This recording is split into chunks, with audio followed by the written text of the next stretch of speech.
Hello guys, Newton's law of motion को हम लोग देख रहे थे। इसमें आज हम लोग कुछ और एप्लीकेशन को सीखते हैं। देखिए, find acceleration of each block and the force exerted by the m1 on m2। यानी देखिए, कोई एक स्मूथ सरफेस है,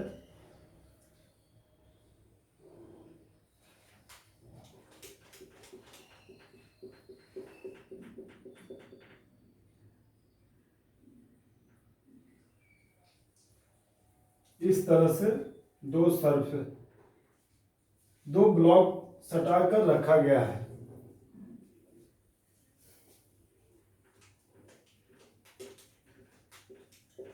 एक का मास m1, तो सेकंड का मास क्या है m2। m1 और m2 दोनों का मास दिया हुआ है और इस पर F फोर्स लगाया जा रहा है। ये क्या है? स्मूथ सरफेस है, स्मूथ सरफेस है, इस पर F फोर्स लगाया जा रहा है। ये क्या होगा? आगे की ओर जाएगा। ये एक्सेलरेशन से आगे जाएगा। तो आपको निकालना ये है कि एक्सेलरेशन इसका क्या होगा।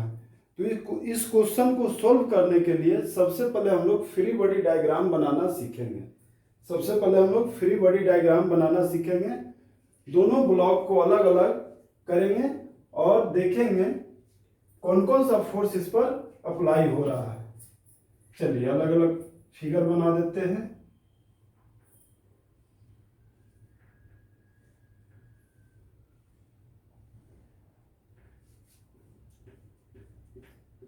ये मास m1 और ये मास हो गया m2।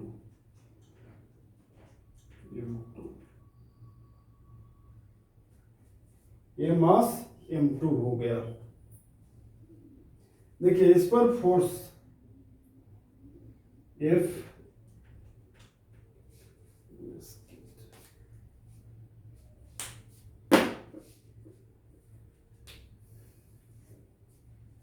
देखिए, इस पर फोर्स F होगा।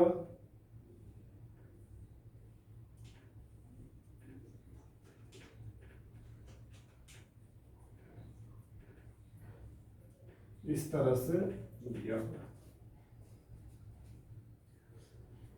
अब देखिए, ये इस पर फोर्स लगाएगा और ये इस पर फोर्स लगाएगा। जब ऐसे हम लोग फोर्स लगाएंगे तो ये क्या होगा? ये इस पर फोर्स लगाएगा और ये इस पर फोर्स लगाएगा और फाइनली ये आगे की ओर जाएगा। यानी कि ये फोर्स कैसा लगाएगा? कुछ इस तरह से। ये इस पर इस तरह से फोर्स लगाएगा और ये कुछ इस तरह से फोर्स लगाएगा। इसको हम लोग P बोलते हैं। दोनों का लेयर सेम है ना, दोनों का लेयर एक दूसरे से मिला हुआ है, इसलिए force opposite. Newton third law के द्वारा हम लोग देखेंगे, ये जितना फोर्स इस पर लगाएगा उतना ही फोर्स ये इस पर लगाएगा। यानी दोनों लेयर के बीच P ये इस पर लगाया है और P फोर्स ये इस पर लगाएगा और फाइनली ये आगे की ओर जा रहा है। चलिए इसको इक्वेशन लिखेंगे।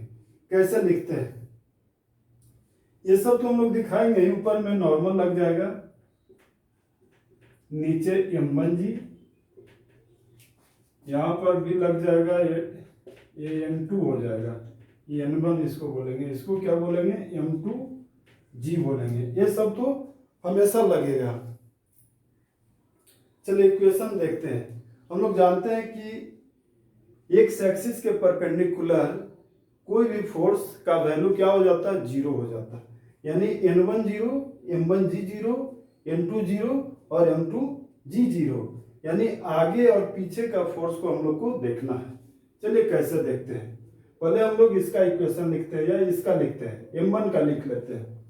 तो एक्सेलरेशन के डायरेक्शन एक्स एक्सिस में, तो फोर्स का डायरेक्शन भी एक्स एक्सिस में, यानी इसको हम लोग F बोलेंगे।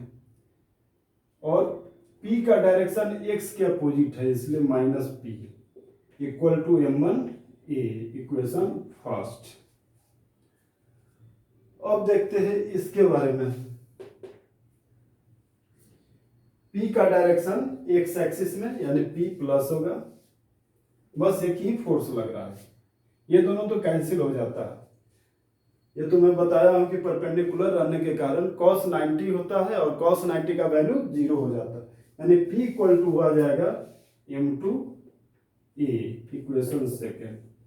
चलिए इक्वेशन फर्स्ट प्लस सेकेंड करते हैं, तो क्या आ जाएगा, P कैंसिल होगा, यानी आ जाएगा आपका F equal to m1 plus m2a, यानी A equal to F by m1 plus m2।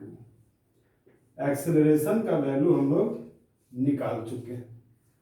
अब हम लोग को किसका वैल्यू निकालना है, ये P का, ये दोनों लेयर के बीच जो फोर्स लगेगा वो कितना लगेगा, ये इसको हम लोग को निकालना है। ये इस पर कितना फोर्स लगाएगा और ये m1 m2 पर कितना लगाएगा, m1 m2 पर कितना लगाएगा, m2 m1 पर कितना लगाएगा, इसको हम लोग निकालेंगे। तो पुटिंग द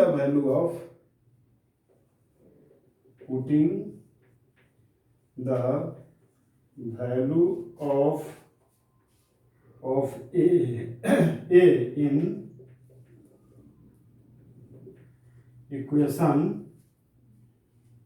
इक्वेशन सेकेंड में रखते हैं, सेकेंड, यानी P इक्वल टू m2 तो होगा ही, और A का वैल्यू दिया हुआ है F by m1 plus m2, यानी कि F divided by m1 plus m2, ये आपका वैल्यू आ गया, यानी P का वैल्यू हम लोग निकाल लिए।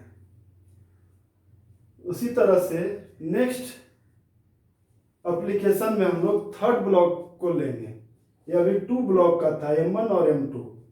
नेक्स्ट एप्लीकेशन में हम लोग 3 ब्लॉक को लेंगे, 4 ब्लॉक को लेंगे, जितना भी हो सके उतना ब्लॉक को हम लोग ले सकते हैं, यानी 1 2 3 4 5 जितना भी ब्लॉक चाहे आप ले सकते हैं, लेकर के इसको निकालेंगे। तो इसको सबसे पहले नोट कर लीजिए, फिर नेक्स्ट एप्लीकेशन को अभी देखेंगे।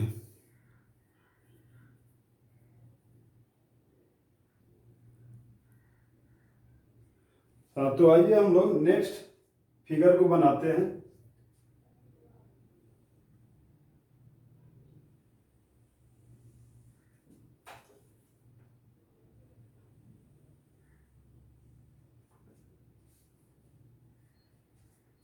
ये कोई स्मूथ सरफेस है,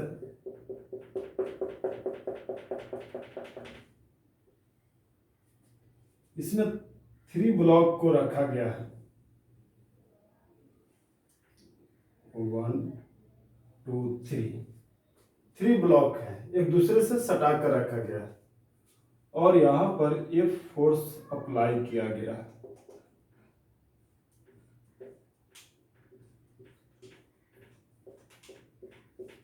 ये मास m1 m2 और यहाँ पर m3। ये सरफेस कैसा है, स्मूथ है, स्मूथ है, और ये फाइनली आगे की ओर जा रहा है ए एक्सेलरेशन से। तो हम लोग को निकालना है find acceleration of each block and the force exerted by this blocks, यानी सभी ब्लॉक के बीच जो फोर्स लगेगा वो सारे फोर्स को हम लोग को निकालना है, सिर्फ m1 m2 के बीच नहीं, m1 m2 और m2 m3, यानी ये एक दूसरे पर कितना फोर्स लगाएगा इसको हम लोग को निकालना है। तो सबसे पहले हम लोग सीखे थे फ्री बॉडी डायग्राम बनाने के लिए। फ्री बॉडी डायग्राम को कैसे बनाते हैं, तीनों को अलग अलग कर देंगे। चलिए एक ब्लॉक को हम लोग कुछ ऐसा बनाएंगे, सेकेंड ब्लॉक को हम लोग कुछ ऐसा बना देते हैं, और थर्ड ब्लॉक को कुछ ऐसा बनाएंगे। अब देखिए इसका मास m1 m2 m3, इस पर फोर्स कितना लगेगा, तो F चाहिए दोनों लेयर के बीच में फोर्स लगेगा, उसको हम लोग F1 F2 ऐसा बोल देते हैं। देखिए ये इस पर F1 लगाएगा और ये M2 ब्लॉक इस पर भी F1 ही लगाएगा। और ये अलग लेयर है, देखिए ये लेयर जो है ये दोनों के बीच अलग है, यानी ये इस पर F2 लगाएगा और ये M2 पर F2 फोर्स लगाएगा। यानी दोनों लेयर के बीच में, इस लेयर और इस लेयर के बीच में फोर्स को हम लोग अप्लाई कर चुके हैं, फ्री बॉडी डायग्राम बना चुके हैं। अब देखिए इस पर नॉर्मल N1, इस पर N2 और इस पर N3 लगेगा इस तरह से। नीचे की ओर M1G, इसमें M2G और थर्ड ब्लॉक में M3G को लगाएंगे। चलिए सारे फोर्स को हम लोग अप्लाई कर चुके हैं, फ्री बॉडी डायग्राम बना चुके हैं। अब हम लोग को इक्वेशन लिखना है और वैल्यू निकालना है किसका, फोर्स का, F का, F1 का और F2 का, ये तीनों का फोर्स निकालना है और एक्सेलरेशन भी निकालना है। Also find acceleration. चलिए आइए हम लोग देखते हैं। पहले इसके लिए हम लोग लिखते हैं, इसके लिए पहले लिखते हैं M1 के लिए। तो फोर्स F का डायरेक्शन एक्स एक्सिस में, यानी F प्लस, देखिए F1 हो गया जो माइनस हो जाएगा क्योंकि x के अपोजिट है, इक्वल टू M1, ये इक्वेशन फर्स्ट। इस ब्लॉक पर कौन सा फोर्स लग रहा है, एक F1 आगे की ओर और F2 पीछे की ओर। तो हम लोग बोलेंगे F2 minus F1 equal to M2, a equation second. Third block पर देखते हैं, आगे और पीछे की ओर एक ही फोर्स है जो सिर्फ आगे की ओर लग रहा है, यानी F2 equal to M3, a equation second. अब देखिए हम लोग क्या करेंगे कि तीनों को, अब इससे हम लोग क्या करेंगे, किसको किससे ऐड करेंगे जिससे कि हम लोग का वैल्यू आसानी से आ जाए। इसको हम लोग निकालेंगे, कैसे निकालते हैं वो देखिए।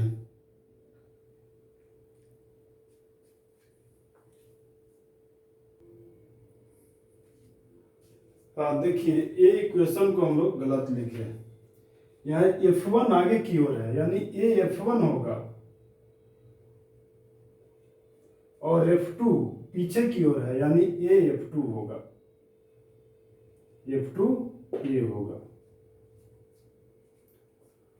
अब देखिए हम लोग क्या करेंगे, तीनों इक्वेशन को ऐड करेंगे, equation first plus second plus third, तीनों इक्वेशन को ऐड करेंगे तो देखिए F1 से F1 जाएगा, F2 से F2 जाएगा, यानी बच गया क्या आपका F equal to M1A plus M2A plus M3A, इतना आ गया आपको। अब यहाँ से हम लोग क्या करेंगे, तीनों में A कॉमन है इसलिए A को कॉमन लेंगे,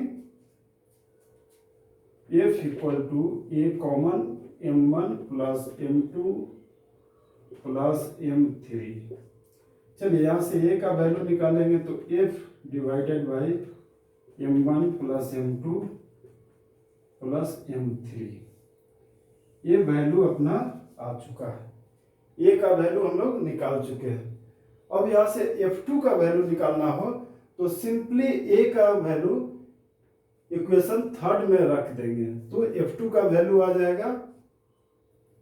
F2 का वैल्यू जब निकल जाएगा तो सेकेंड इक्वेशन में F2 का वैल्यू रख देंगे तो F1 का आएगा, और F1 का वैल्यू अगर निकाल लेते हैं तो F1 का वैल्यू यहाँ रखेंगे फर्स्ट इक्वेशन में तो आपका F का वैल्यू आएगा। तो हम लोग देखते हैं, putting the value of A,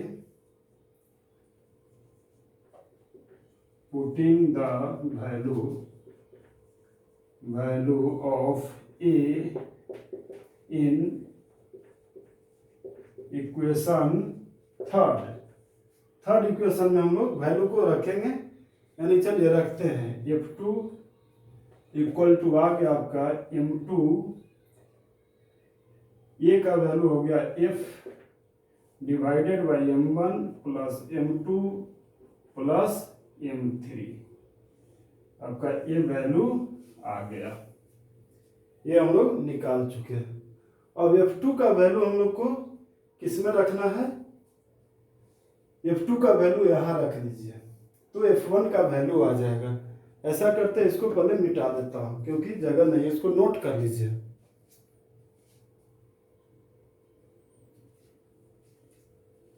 ठीक है, इसको हम लोग मिटा देते हैं।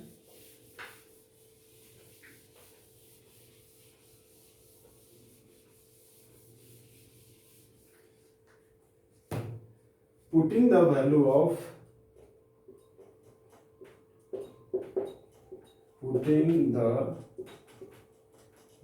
of f2 in equation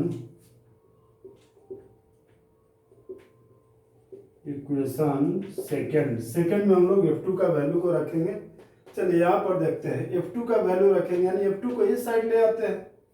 f2 को इस साइड लाएंगे तो सबसे पहले क्या लिखेंगे, f1 equal to m2 a plus f2 हो जाएगा। अब देखिए ये जो वैल्यू है a का वैल्यू है, ये वैल्यू a का वैल्यू एक्सेलरेशन का वैल्यू है।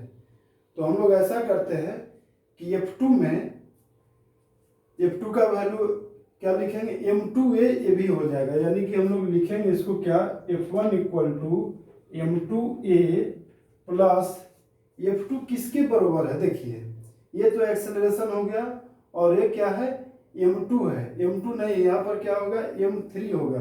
हम लोग थर्ड इक्वेशन में रखे थे ना, ये क्या हो गया, m3 हो गया। यानी हम लोग ऐसा बोलेंगे m3 ये इसको बोल सकते हैं, यानी कि f1 equal to a m2 plus m3 into a, और a का वैल्यू यहाँ रख देंगे तो आपका f1 का वैल्यू आ जाएगा। जब f1 का वैल्यू आ गया तो अब हम लोग इक्वेशन फर्स्ट में f1 को वैल्यू को रखेंगे। तो देखिए क्या आता है, इसको पहले मिटा देता हूं।